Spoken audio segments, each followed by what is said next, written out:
Am I the a-hole for missing another big moment from my half-siblings? My dad is so inconsistent about being in my life. He and my mom divorced when I was 1, that he bailed days after I was born, came back when I was 8 months old, and my mom let him stay a month before realizing he wasn't serious about being a family with us and just used her for a place to stay. Once he realized she wasn't going to give in, he bailed again. He was in my life for a year when I was 3 to 4 years old. Then he was gone again. The next time I was 8, he was in my life for a few months under supervision. But he left again, and he made 2 appearances when I was 10. He didn't really pay child support either, which I learned this summer. Some money was given to me, probably less than $400 in the last 16 years. What he said is right. When I was 13, he moved here for good, or so he says. He was married again, and he had some kids with his wife. He went back to restart visitation with me, got some supervised visits again that became 1 overnight a month, until finally I have to spend every other weekend at his house even though I don't want to. And I did speak to a judge about my wishes, but he told me it was in my best interest to have a relationship with my family.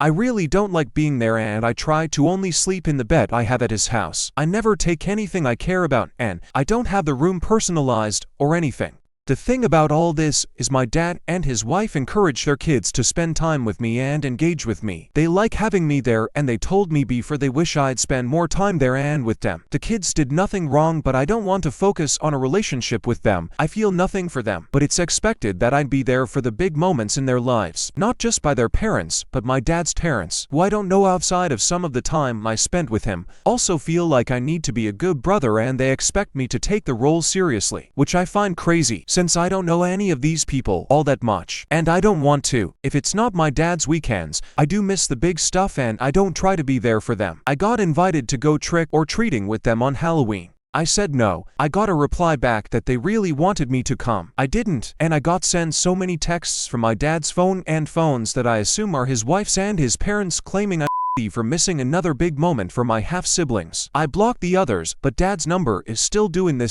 So am I the a-hole here? Here are the top comments, plus Opie's reply. Not the a-hole. He has a lot of nerve considering how many of your big moments he missed over the years. Stand firm, and in a couple of years, the judge will have to take your feelings into account. OP replied, in a couple of years the judge won't be able to decide in any of this, and then they'll all be dropped right away because I see this as totally temporary anyway. Not the a-hole. Tell your do-over family that you will attend one big moment for each one of yours that your dad attended the last 16 years. Did you remind your dad of his history as your father versus his history with your half-sibling? Tell him you will let him know when you are comfortable with the family he made, if you ever are. OP replied, I have reminded him.